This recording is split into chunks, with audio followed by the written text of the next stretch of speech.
하늘의 미랄처럼 우리를 위해 아낌없이 자기를 내어주셨던 우리 주 예수 그리스도의 사랑이 여러분들 모두에게 임하시기를 기원합니다. 오늘 하나님께서 우리에게 주신 말씀을 보니까 6월절 명절에 예루살렘으로 순례왔던 헬라인 몇 명이 예수님을 만나려고 했던 장면이 나옵니다. 이 말씀 속에 언급되고 있는 헬라인은 헬레네스라고 그렇게 기록이 되어 있는 것으로 보아서 유대교로 개종하려고 했던 외국인들을 가리키는 것입니다. 외국인들까지 주님을 찾아오고 있는 이 장면이 나사로가 살아난 후에 많은 사람들이 예수님을 따르게 된 것을 보면서 이제 온 세상이 그를 따라가는구나 한탄했던 바리새인들의 그 탄식 장면, 그것에 이어서 곧바로 나오고 있다는 것이 대단히 의미심장합니다.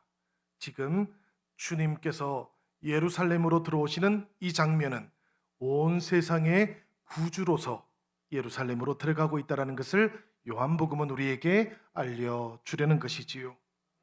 예수님을 찾아왔던 그 외국인들은 예루살렘으로 왔다가 예수님에 대한 소문을 들었습니다. 그리고는 예수님에 대해서 조금 더 알고 싶었던 것이지요. 그래서 빌립을 찾아왔습니다.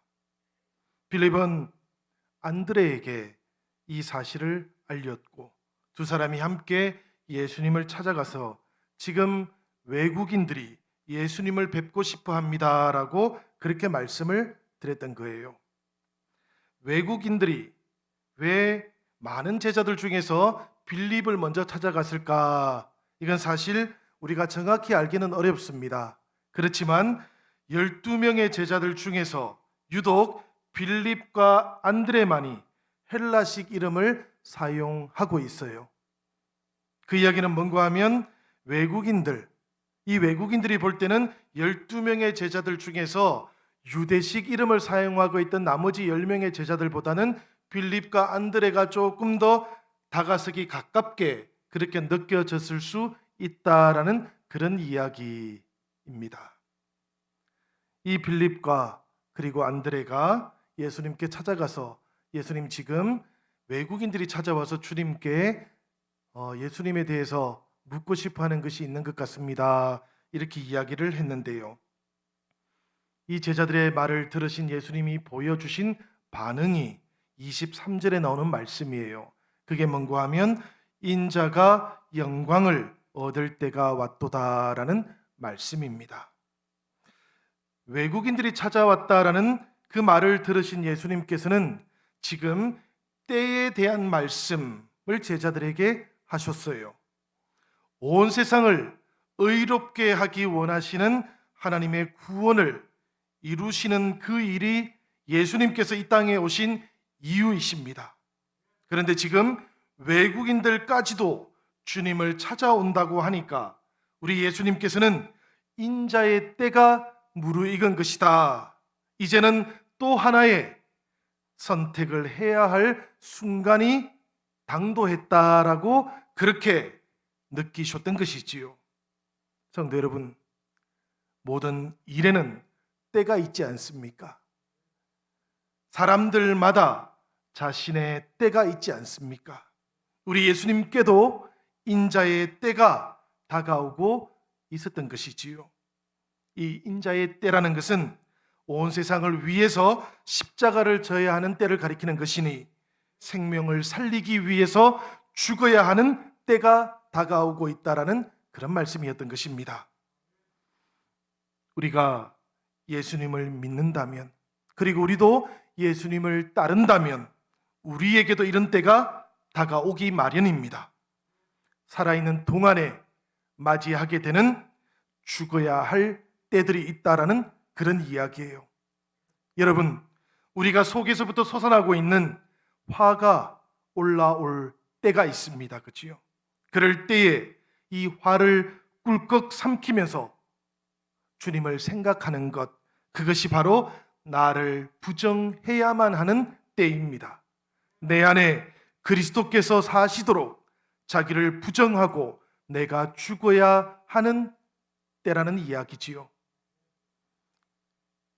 인자이신 예수님, 그 예수님께서 십자가의 죽음을 통해서 영광을 얻으시는 것처럼 성도들도 자기 부정을 통해서 예수님의 십자가에 연합해야 할 때가 있다는 이야기입니다. 그렇게 연합될 때에만 우리가 하나님의 영광에도 참여할 수 있기 때문입니다. 악에 타협하지 않기 위해서 욕심을 줄여야 하는 때가 있습니다. 그렇게 욕심을 죽여야만 성도들은 하나님의 영광에 참여할 수 있는 것이지요. 우리가 세상을 살아가는 동안에 때때로 거룩함을 지키기 위해서 속됨을 내려놓아야 될 때가 있습니다. 여러분, 우리의 이름이 무엇입니까? 우리의 이름이 성도 아닙니까? 거룩한 백성들 아닙니까? 하나님께 속해 있는 사람들 아닙니까? 이 거룩함을 지키기 위해서 때때로 우리는 세상 속에서 요구받는 그 속됨을 내려놓아야 될 때가 있다는 것이지요. 그 속됨을 가지고 하나님의 영광에 참여할 길이 없기 때문에 그런 것입니다. 우리가 때로는 용납받은 것처럼 용서하기 위해서 내가 죽어야 할 때가 있기 마련입니다. 그렇게 내가 죽어야만 비로소 우리가 용서받은 것처럼 우리도 용서해 줄 수 있기 때문입니다. 나의 자존심이 꺾여질 때가 있어야 되는 것이지요. 그래야만 주님께서 빛나는 영광 속에서 존귀하게 되시기 때문입니다. 사랑을 위해서 죽을 수 있을 때 교회는 하나님의 영광에 참여할 수 있게 되는 것입니다. 여러분, 교회가 교회됨을 세상에 나타내는 것으로는 하나님의 영광을 드러내지 못합니다. 교회는 사랑을 위해서 죽을 수 있을 때, 그때 비로소 하나님의 영광에 참여하는 것이고, 그때 비로소 교회는 하나님의 영광을 세상 속에 보여줄 수 있게 되는 것입니다. 인자가 영광을 받아야 할 때가 왔다는 예수님의 이 말씀이 가리키고 있는 의미들이 바로 이런 뜻이기도 한 것이지요. 그런데 빌립과 안드레는 인자가 영광을 받을 때가 다가왔다라는 이 예수님의 말씀을 들으면서 그만 예수님의 말씀, 예수님께서 뜻하시는 그 영광에 대해서 생각하지를 못했던 듯 합니다. 그 귀에 영광이라는 말만 크게 울려왔던 것 같아요. 외국인들도 주님을 찾아오니까 이제 정말로 예수님께서 예루살렘에서 왕이 되실 때가 오는구나, 그 영광에 우리도 참여할 수가 있겠구나, 이렇게 생각을 했었던 듯 합니다.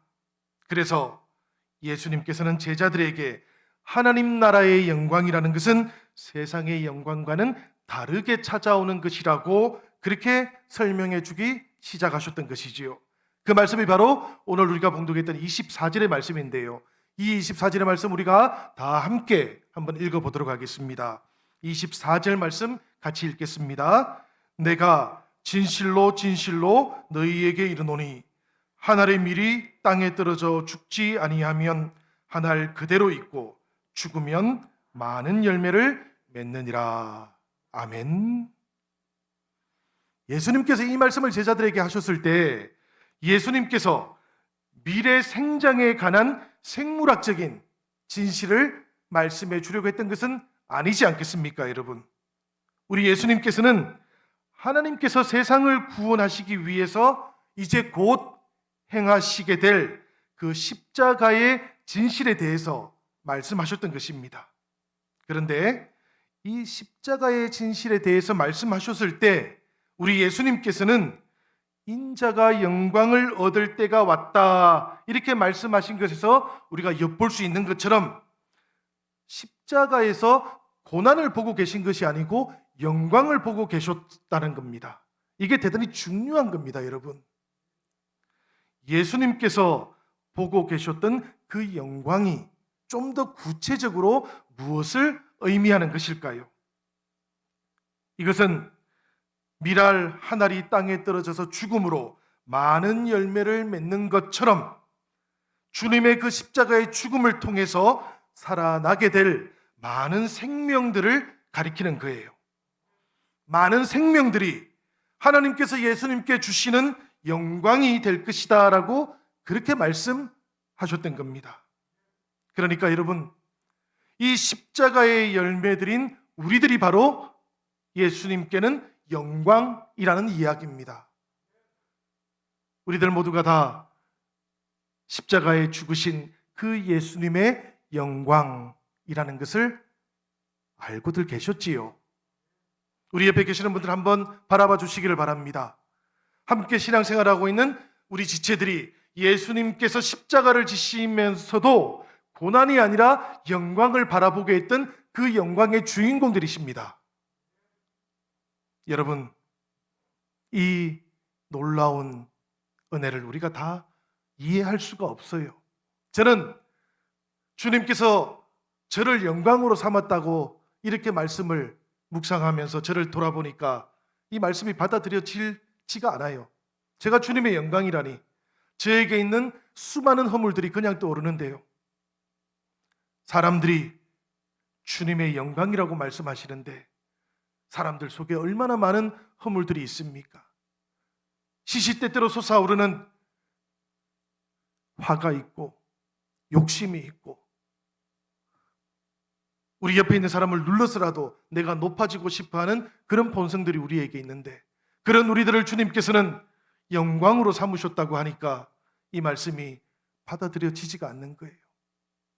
생각해 보니까 우리 주님은 이미 영광스러우신 분이셨고 이미 존귀하신 분이셨는데 그 영광도 내려놓으시고 그 존귀함도 내려놓으시고 우리를 주님의 영광으로 삼았다고 하니까 이 말씀이 이해가 잘 안 되는 겁니다.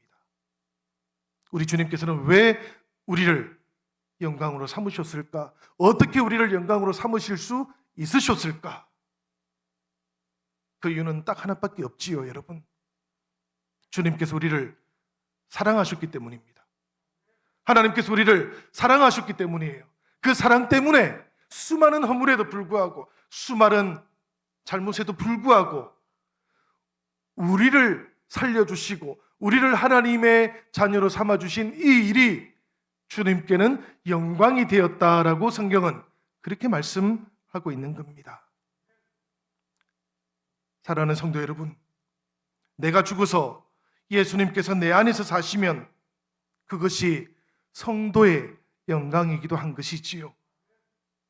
우리 주님께서 십자가에서 죽으심으로 우리를 열매로 거두신 그것이 영광이라면 우리도 우리들의 십자가에서 주님의 십자가에 연합됨으로 내가 아니라 내 안에 그리스도가 사는 그 일이 내 안에서 나타나면 그것이 성도의 영광이 되는 것이지요. 우리가 주님 때문에 속에서 샘솟듯 올라오는 그 자존심 한번 죽일 수 있다면 그것이 우리의 영광이 된다라는 말씀이신 것이지요. 내가 죽어서 내 아내가 살아난다면, 또 내가 죽어서 내 남편이 살아난다면, 내가 죽어서 우리의 자녀들이 살아난다면 그것이 우리 가정의 영광이기도 한 것이지요. 사랑하는 여러분, 우리가 5주 동안 행복의 시작 그리스도, 우리가 이 말씀을 묵상하고 또 캠페인도 벌여봤습니다. 그리스도와 함께 우리의 가정의 행복이 시작되기 위해서 성도 여러분, 우리가 여러 가지 캠페인만 한 것이 아니라 가정 속에서 먼저 내가 주님처럼 그렇게 자존심을 내려놓고 그렇게 내가 먼저 섬기는 그 길을 걸어오셨기를 기원합니다. 교회가 세상 속에서 하늘의 밀처럼 죽어서 세상이 생명의 열매로 회복되어질 수 있다면 그것이 교회의 영광인 줄로 믿습니다. 여러분, 교회가 높은 탑을 쌓고 거대한 성처럼 되어야만 그것이 교회의 영광은 아닌 것이지요. 교회가 세상 속에서 죽으면, 그래서 세상이 하나님 안에서 살아날 수 있다면 그것이 교회가 얻어야 될 진정한 영광인 줄로 믿습니다. 십자가 앞에 두고 우리 예수님께서 영광을 그렇게 바라보셨다라는 말씀이에요. 그것처럼 이 종려주일에, 그리고 이 고난주간이 시작되는 첫날에 우리도 우리 안에 있는 자존심을 내려놓아 볼 수 있기를 바랍니다. 내가 어떻게 하지 못해서 때때로 솟아오르는 그런 화도 죽여보시기를 바랍니다. 욕심도 내려놓아 보시기를 바라요. 그러면 우리들이 성도의 그 영광 속에서 주님과 함께 동행할 수 있게 될 겁니다. 많은 열매를 맺었던 미랄에게는 비밀이 있지 않습니까? 그것은 바로 땅에 떨어져서 이 미랄이 죽었다라는 겁니다. 죽음을 맞이하게 되었을 때에 많은 생명이 살아났다라는 것이지요. 우리 주님의 십자가가 가지고 있는 비밀이 바로 이것 아닙니까? 죽어야만 사는 비밀이 하늘의 영광 속에는 들어있다라는 그런 이야기입니다. 여러분, 이게 참 중요한 거예요. 열매를 맺고 생명을 살리는 것, 이것은 죽어야만 나타나는 진실이라는 겁니다. 죽은 채 하는 것만으로는 충분하지 않다라는 그런 말씀이에요. 예수님을 따르고 믿는 우리들이 때때로 이 말씀을 보면서 결단을 하지 않습니까? 내가 하늘의 미랄이 되어야지. 내가 우리 교회에서, 내가 우리 가정에서, 내가 우리 동료들 속에서 하늘의 미랄처럼 살아가야지. 그렇게 결심들을 하고 결단들을 하지 않습니까? 우리가 그렇게 낮추고 때로는 희생도 하지요. 그런데 문제는 그렇게 노력하고 시도를 해봤는데도 상대가 좀처럼 반응을 잘 안 보이는 겁니다. 변화를 안 보이는 것이지요. 그러면 어떻게 됩니까, 여러분? 그 다음에 죽었다고 생각했던 내가 금방 살아나지 않습니까? 되살아나잖아요. 죽은 것이 아니었기 때문인 것이지요. 죽은 채 했기 때문인 것이지요. 정말로 주님과 함께 죽으면 이렇게 빨리 살아날 리가 없습니다, 여러분. 저에게 하는 이야기입니다. 때때로 화를 다스려야지, 때때로 생각을 다스려야지, 이렇게 생각하고 기도하고 그러지만 언제나 생각지도 못하게 빨리 되살아나고 있는 저의 모습을 늘 발견하곤 합니다. 우리들의 모습이기도 하지요, 여러분. 늘 우리들이 이렇게 결심했고 결단했고 기도했는데 금세 되살아나고 있는 나의 고집을 보지 않습니까, 우리가? 자존심 조금 상하면 견디지 못하고 있는 우리 자신들을 발견하지 않습니까? 죽지 않는 곳에서는 생명이 되살아나고 관계가 회복되는 부활의 신비는 나타나지 않는다고 우리 주님께서 말씀해 주셨던 것입니다. 여러분, 50년 전에 광부들과 간호사들이 독일에 처음 갔을 때 그때 배추가 없었어요. 배추가 없어서 대신에 김치를 먹기 위해서 양배추를 소금에 절였는데요. 이 양배추는 소금에 잘 안 절여지지 않습니까? 그래가지고 이 절여지지 않은 그 양배추에다가 양념을 하니까 김치가 안 되는 겁니다. 죽지 않는 사랑, 죽지 않는 믿음은 마치 이런 것과 같습니다, 여러분. 맛이 나타나지 않는 것이지요. 변화도 생기지 않는 것이지요. 25절에 보면 주님께서 이런 우리들의 모습을 또 제자들을 바라보시며 자기의 생명을 사랑하는 자는 잃어버릴 것이요 이 세상에서 자기의 생명을 미워하는 자는 영생하도록 보존하리라, 이렇게 말씀하셨어요. 자기 생명을 사랑한다는 것, 이 말이 좋은 말이 아닙니다, 여러분. 자기 생명을 사랑한다는 것은 그 말 뜻이 뭔가 하면 자기에게 집착한다라는 뜻이에요. 예수님께서 그 말씀을 하신 겁니다. 하나님을 믿으면서도 자기가 더 중하고 예수님을 따르면다고 하면서도 자기를 부인하지 않는 것을 말하는 겁니다. 자기 안에 그리스도께서 왕이 되시도록 영접하지 않는 상태를 말하는 거예요. 반면에 자기 생명을 미워한다라는 것, 이것은 생명을 가치 없게 여긴다라는 뜻이 아닙니다, 여러분. 이 말뜻은 자기에 대한 집착을 끊어낸다라는 뜻이에요. 자기를 하나님보다 앞세우지 않는다라는 뜻이고요. 하나님 앞에서 나를 부인하고 내가 죽는다라는 그런 뜻입니다.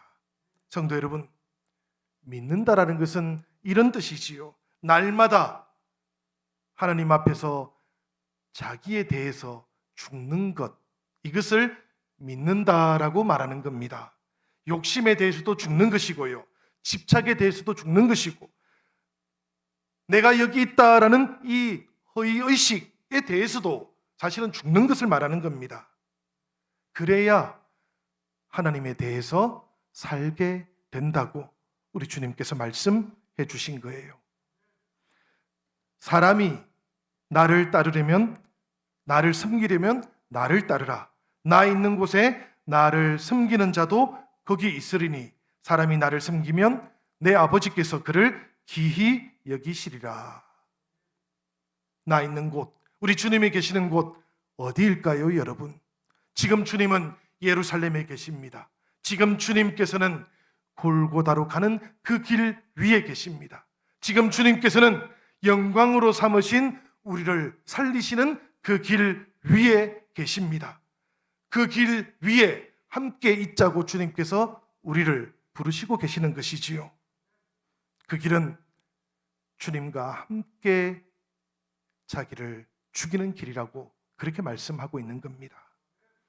우리가 그렇게 살기만 하면, 우리가 그렇게 주님과 함께 따르기만 하면 하나님께서 기히 여겨 줄 것이라고 그렇게 예수님께서는 말씀해 주셨어요. 여러분, 우리가 세상을 살아가는 동안에 세상이 우리를 얼마나 부르고 있습니까? 세상이 우리에게 세상의 방법대로 살아보라고, 세상의 찬사를 얻는 길로 걸어가 보라고 얼마나 우리를 그렇게 부르고 있습니까? 그 부름에 응답하면 세상이 너희들을 귀하게 여길 것이라는 그런 유혹의 소리들을 우리가 얼마나 자주 듣습니까? 그런데 여러분, 유감스럽게도 세상은 이 약속을 지키지 못합니다. 세상의 영광은 자기 대신에 남을 죽여야만 얻을 수 있는 그런 영광이기 때문이지요. 그 세상의 영광을 탐하러 들어가면 우리도 누군가에 의해서 죽기 때문입니다. 스스로 죽는 것이 아니라 누군가가 우리를 죽이는 그 정글 속에 던져지기 때문에 그런 거예요. 그곳에서는 살리는 죽음은 없는 겁니다, 여러분. 그러나 하나님의 영광은 다르지요. 우리 주님께서 우리에게 말씀하셨던 이 길을 함께 걸어가면 하나님께서 너희를 귀하게 여길 것이라는 이 말씀은, 이 약속은 다른 것이지요. 왜냐하면 하나님께서 우리를 위해서 대신 죽어주시는 길이기 때문입니다. 그래서 우리가 귀하게 여김 받을 수 있는 그런 길이기 때문입니다. 하늘의 영광을 얻을 수 있는 길이기 때문에 그런 것입니다. 사랑하는 여러분, 이 길이 쉬운 길은 아니라고 예수님 또 말씀하셨어요. 27절과 28절 상반절을 보면 그 길을 앞두고 있는 주님의 마음이 우리에게 전달이 됩니다. 제가 읽어보겠습니다. 지금 내 마음이 괴로우니 무슨 말을 하리요? 아버지여, 나를 구원하여 이 때를 면하게 하여 주옵소서. 그러나 내가 이를 위하여 이 때에 왔나이다. 아버지여, 아버지의 이름을 영광스럽게 하옵소서. 이 말씀을 보면서 여러분, 이 말씀 속에는 예수님의 인간적인 고뇌가 잘 표현되어 있다고 그렇게들 해석합니다. 그렇기도 하지요. 이 말씀을 보다 보면 겟세마네에 계신 예수님의 모습이 이미 엿보이는 듯 하기도 하지 않습니까? 그러나 이 말씀을 제대로 우리가 읽어보면 사실은 이런 뜻이라고 합니다. 제가 세 번역으로 이 말씀을 다시 한번 읽어볼 테니 여러분들 화면을 한번 보시기를 바라요. 지금 내 마음이 괴로우니 무슨 말을 하여야 할까? 아버지, 이 시간을 벗어나게 하여 주십시오라고 말할까? 아니다. 나는 바로 이 일 때문에 이때에 왔다. 여러분, 이 말씀을 보면 그 뜻이 훨씬 더 분명하지 않습니까? 우리 주님께서도 지금 마음이 괴로우시기는 합니다. 십자가의 길, 순환의 길, 그 길을 걷는 것이 우리 주님에게도 어려운 길이었다는 이야기입니다. 그래서 그 길을 앞두고 내가 어찌해야 될까? 이 시간으로부터 나를 벗어나게 해달라고 기도해야 될까? 아니다. 우리 주님께서는 제자들과 우리들에게 주님의 그 단호한 마음을 전해주시는 것이지요. 아니라고 말씀하시는 겁니다. 내가 바로 이 일 때문에 이때에 왔다고 그렇게 말씀하시는 거예요. 우리들에게도 이 아니다가 필요한 시간들이 있습니다. 우리가 단호하게 자기를 부인해야 될 때, 우리가 단호하게 주님과 함께 이 길을 걸어가야 할 때, 우리도 세상을 향해서 그리고 사람들을 향해서 아니다라고 선포할 수 있어야 하는 것입니다.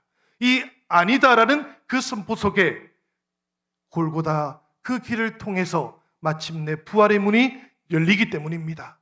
사랑하는 형제자매 여러분, 우리의 삶 가운데 이 종려 주일과 고난의 한 주간을 걸어가는 동안에 우리의 모든 순간순간들마다 끊임없이 이 주님께서 선포하셨던 아니다라는 말씀이 우리 안에서도 새롭게 선포되어질 수 있기를 기원합니다.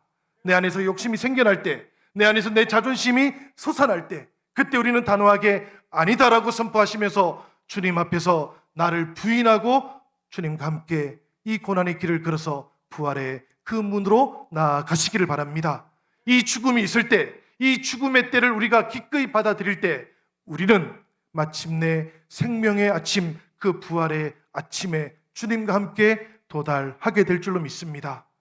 해마다 우리가 이 말씀을 묵상하고 해마다 주님의 이 부르심 앞에서 결단하는 이유도 바로 여기에 있는 것이지요. 이 죽음을 통하지 않고는, 이 자기 부인의 길을 통하지 않고는 주님의 그 부활의 새벽에 도달할 또 다른 길이 우리에게는 없기 때문입니다. 형제자매 여러분, 아주 작은 것에서부터 나를 부인해보는, 나를 죽이는 연습을 해보시기를 바랍니다. 그 안에서 그리스도가 풍성하게 살아나는 새로운 은혜를 한 주간 풍성하게 체험하는 역사가 저와 여러분들 모두에게 임하게 될 줄로 믿습니다.